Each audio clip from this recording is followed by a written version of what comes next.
ప్రభువైన యేసుక్రీస్తు నామం పేరిట మీకు శుభములు తెలియచేస్తున్నాను. ఈ ఉదయకాల సమయంలో దేవుని యొక్క వాక్యంలో నుండి మరి 4వ కీర్తన 3వ వచనాన్ని నేటి వాగ్దానంగా చదువుకుందాం. యెహోవా తన భక్తులను తనకు ఏర్పరచుకుని ఉన్నాడని తెలుసుకునుడి. నేను యెహోవాకు మొరపెట్టగా ఆయన ఆలకించును. ప్రార్థన చేసుకుందాం. దయగలిగిన మా తండ్రి, మీ నామానికి వందనాలు, కృతజ్ఞతాస్తుతులు చెల్లించుకుంటూ వస్తాం. ఉదయకాల సమయంలో ప్రభా, నీ భక్తులను దర్శించుము.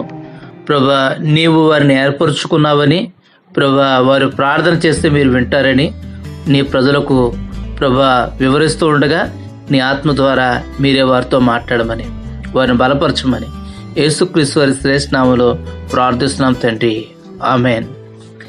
మరి చదువుకున్న లేఖన భాగంలో మనం గమనించినట్లయితే భక్తుడి మాట జ్ఞాపకం చేస్తూ ఉంటాడు.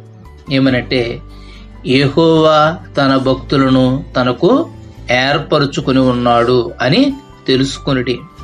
అనేక సార్లు మనం తెలుసుకోలేం దేవుడు మనల్ని ఏర్పరచుకున్న సంగతి. ఆ భక్తుల గుంపులో కీర్తనకాడు అన్నాడు, నేనున్నాను, నేను యెహోవాకు మొరపెట్టగా ఆయన ఆలకించాడు. ఈ దేవుడు ఎలాంటి వాడు అంటే, మొదటి వచనంలో జ్ఞాపకం చేస్తూ ఉంటాడు, నా నీతికి ఆయనే ఆధారము. కాబట్టి అంటున్నాడు, నా నీతికి ఆధారముకు దేవా, నేను మొరపెట్టినప్పుడు నాకు ఉత్తరమిమ్ము, ఇరుకులో నాకు విశాలత కలుగు చేసిన వాడవు నీవే, నన్ను కరుణించి నా ప్రార్థన అంగీకరించు అని జ్ఞాపకం చేసినటువంటి కీర్తనకారుడు 3వ వచనంలోకి వచ్చేసరికి తను అంటూ ఉన్నాడు, నేను యెహోవాకు మొర్రపెట్టగా ఆయన ఆలకించెను అనే మాట జ్ఞాపకం చేస్తున్నాడు. కాబట్టి దేవుడు మన ప్రార్థన ఆలకించాలంటే మనం ఏమి చేయాలో అక్కడ జ్ఞాపకం చేస్తూ ఉన్నాడు. చూడండి, 2వ వచనం అంటున్నాడు, నరులారా ఎంత కాలము నా గౌరవమును అవమానముగా మార్చెదురు, ఎంత కాలము వ్యర్థమైన దానిని ప్రేమించెదురు, ఎంత కాలము అబద్ధమైన వాటిని వెతుకుదురు. కాబట్టి ఎందుకు దేవుడు మన ప్రార్థన వింటలేదంటే, అనేక సార్లు దేవుని యొక్క గౌరవాన్ని మనము అవమానం చేస్తూ ఉన్నాం. ఆయన నామానికి అవమానకరంగా జీవిస్తూ ఉన్నాం. అంత మాత్రమే కాదు, వ్యర్థమైన వాటిని ప్రేమిస్తున్నాం. దేవుణ్ణి, ఆయన వాక్యాన్ని, ఆయన మందిరాన్ని, ఆయన ప్రజలను ప్రేమించడానికి బదులు వ్యర్థమైన వాటిని ప్రేమిస్తూ ఉన్నాం. ప్రభువుని, ఆయన సన్నిధిని, ఆయన బలమును, ఆయన పునరుత్థాన శక్తిని వెతికేదానికి బదులు అబద్ధమైన వాటిని వెతుకుతూ ఉన్నాం. అయితే కీర్తనకాడు అంటున్నాడు, యెహోవా తన భక్తులను తనకు ఏర్పరచుకున్నాడు అని తెలుసుకోండి. నేను యెహోవాకు మొరపెట్టాను, ఆయన ఆలకించాడు. మీ ప్రార్థన కూడా దేవుడు ఆలకించాలంటే మీరేం చేయాలి అంటే ఆయన అంటున్నాడు, భయము నుండి పాపము చేయకుడి. కాబట్టి ఏ దేవుడైతే నిన్ను ప్రేమించాడో, ఏ దేవుడైతే నిన్ను ఏర్పరుచుకున్నాడో, ఏ దేవుడైతే నీ ప్రార్థన ఆలకించాలని ఆయన నీ కొరకు వేచి ఉన్నాడో, ఆ దేవుడు అంటున్నాడు, భయము నుండి పాపము చేయొద్దు. మీరు పడకల మీద ఉండగా మీ హృదయంలో ధ్యానము చేసుకుని ఊరకుండుడి.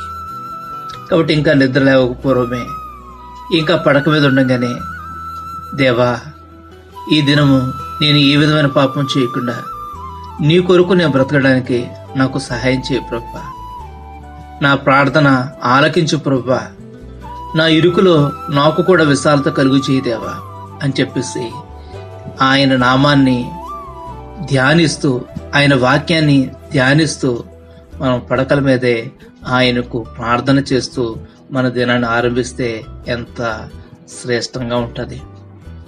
కాబట్టి మనం జ్ఞాపకం చేసుకోవాలి మన అనుదిన యాత్రా జీవితంలో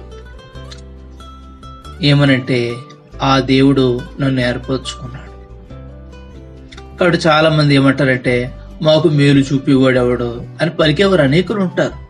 అయితే దేవుని భక్తులకి దేవుడిచ్చిన ఆధిక్యత ఏంటంటే, ఆయన సన్నిధి కాంతి మన మీద ప్రకాశింపచేసే దేవుడు ఆయన.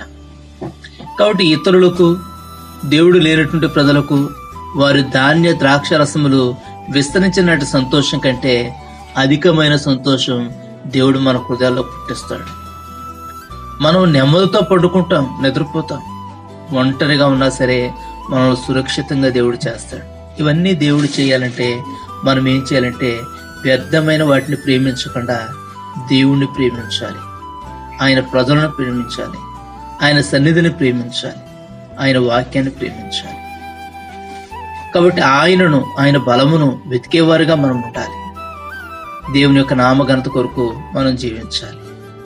ఒకవేళ మన జీవితంలో ఇంకేదైనా పాపం ఉన్నట్లయితే మన దేవుడు పరిశుద్ధుడు అనే విషయాన్ని గుర్తు చేసుకుని, పరిశుద్ధుడైన దేవుడు నన్ను ఏర్పాటు చేసుకున్నాడు అనే విషయాన్ని గుర్తించి భయం నుండి ఇక పాపం చేయడం మానేసి ఉదయం నిద్ర లేస్తూనే దేవుని వాక్యాన్ని ధ్యానిస్తూ ఆయనకు హృదయంలో చోటిచ్చి అలా కొనసాగినట్లయితే ప్రభు అంటున్నాడు, నేను నీ మొర ఆలకిస్తాను, నేను నీ సంతోషాన్ని అధికం చేస్తాను, అధికమైన సంతోషాన్ని నీ హృదయంలో పుట్టిస్తాను. అంత మాత్రమే కాదు, నీ ఒంటరిగా ఉన్నా నేను నిన్ను సురక్షితంగా నివసింపచేస్తాను. ఈ వాగ్దానము నీకు కావాలంటే ప్రభువుని నీ హృదయంలో చేర్చుకుని ఆయన మాట విని పాపం చేయకుండా వాక్యానుసరణ జీవితం కలిగినట్లయితే ప్రభువు నిన్ను కూడా క్షేమంతో నింపుతాడు. ఈ మేళ్లన్నీ నీ జీవితంలో కూడా ప్రభు నెరవేరుస్తాడు. ప్రభు యొక్క కృప మనకందరికీ తోడి మనల్ని నడిపించును కాక. ఆమేన్.